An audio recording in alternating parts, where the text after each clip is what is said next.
पहले हम शुरुआत करते हैं मंदिर तोड़ने से। तो आपको पता होगा अभी अभी दिल्ली में एक रोड का नाम बदला गया था। कौन सा रोड था? अकबर का तो अभी बदलने वाले हैं, आपने पहले से बदल औरंगजेब रोड। और औरंगजेब का रोड का नाम बदलने के पहले उन्होंने कहा औरंगजेब वेरी बैड। बाकी चीज़ें तो थी, धर्मांतरण भी उसने कराए, पर उसने हमारे मंदिरों को तोड़ा। अब मैं बड़ा कंफ्यूज हो गया, तो मैं फिर हिस्ट्री पढ़ने लग गया कि औरंगजेब ने कौन से मंदिर तोड़े। पर वो पढ़ते समय मेरे दिमाग में चार चीज़ें पता चली मोटे तौर पे। पहले पता चला कि औरंगजेब ने काशी में भगवान विश्वनाथ के मंदिर को तोड़ा था, वेरी बैड। पर साथ में एक और बात पता चली। वो बात पता चली गुवाहाटी आसाम के पास कामाख्या देवी का मंदिर है, उस मंदिर को उसने दान दिए। उज्जैन में महाकाल का मंदिर है, उसको भी दान दिए। वृंदावन में भगवान कृष्ण का मंदिर है, उसको भी दान दिए। तो मैं कौन सी बात को लेकर चलूं, मंदिर तोड़ने वाली कि मंदिर को दान देने वाली? दोनों बातें हैं, नंबर एक।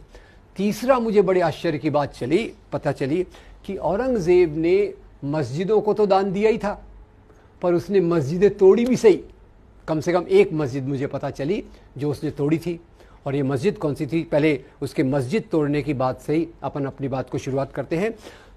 एक बार क्या हुआ, गोलकुंडा के नवाब ने, तानाशाह ने औरंगजेब को 3 साल तक लगान नहीं दिया। औरंगजेब कौन है? महाराजा। तानाशाह कौन है? राजा। ठीक है, तो तानाशाह ने 3 साल तक लगान नहीं दिया। अब ये समाज में टैक्स कैसे चलता है? सबसे नीचे टैक्स देने वाला कौन होता है?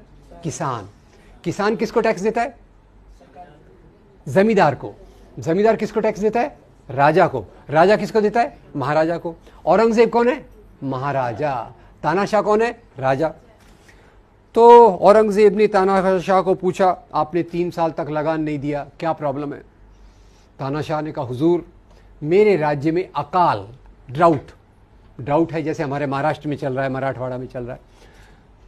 मेरी प्रजा मुझे लगान नहीं दे रही, तो मैं आपको लगान कहां से दूं? औरंगजेब बड़ा चालाक। औरंगजेब ने अपने जासूस को भेजा और पता लगाया कि तानाशाह ने अपनी सारी संपत्ति एक मस्जिद के नीचे छुपा के रखी है। आगे की बात नहीं बताया तो चलेगा क्या? क्या करेगा औरंगजेब? फौज को भेजेगा, मस्जिद को तोड़वाएगा। तो अब मैं आपसे पूछना चाहता हूं, हम केवल औरंगजेब के मंदिर तोड़ने की बात को पकड़ के चलते हैं। औरंगजेब ने मंदिर बनाए, वो हम भूल रहे। औरंगजेब ने मस्जिद तोड़ी, वो हम भूल रहे। औरंगजेब ने मस्जिदों को दान दिया, वो हम भूल रहे। मोटे तौर पे मैं आपसे ये पूछना चाहता हूं, राजा लोग राज्य क्यों करते थे? होल्ड ऑन, राजा लोग why were kings ruling? Option A, राजा लोग राज्य करते थे धर्म के नैतिक मूल्यों के लिए। बी, राजा लोग राज्य करते थे सत्ता और संपत्ति के लिए। ए या बी? बी। और हमारे मन में क्या चल रहा है? हमारे हिंदू राजा वेरी गुड यार, तुम्हारे मुस्लिम राजा वेरी बैड। एक सरल फार्मूला है, पाकिस्तान में जाओ तो फार्मूले को उल्टा कर देंगे। क्या कर देंगे? मुस्लिम राजा एक्सीलेंट, हिंदू राजा कॉवर्ड। तो ये हमारे जो देखने का तरीका हुआ है, जो राजा को हम धर्म के चश्मे से देखते हैं, ये सही है या गलत है, ये मैं आपसे पूछना चाहता हूँ। और इसमें ये भी बताना चाहता हूँ कि ये दृष्टिकोण हमारे सामने कैसे आया। इसको कहते हैं इतिहास का सांप्रदायिकरण, कम्युनलाइजेशन ऑफ हिस्ट्री। और कम्युनलाइजेशन ऑफ हिस्ट्री ये कब से चालू होती है? ये चालू होती है 1857 की लड़ाई के बाद। 1857 आपको याद होगा सबको? 1857 की लड़ाई, हाँ, पहली क्रांति। उसकी चिंगारी किसने लगाई थी? मंगल पांडे। उसका नेतृत्व किसने किया था? Bahadur Shah Zafar.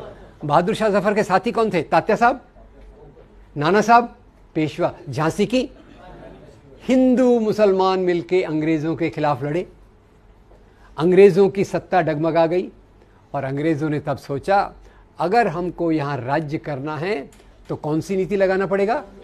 Divide and rule. और वहां से उन्होंने जो इतिहास लिखाया वो अलग अलग रूप में, पाकिस्तान में उसको एक रूप दिया गया, यहाँ दूसरा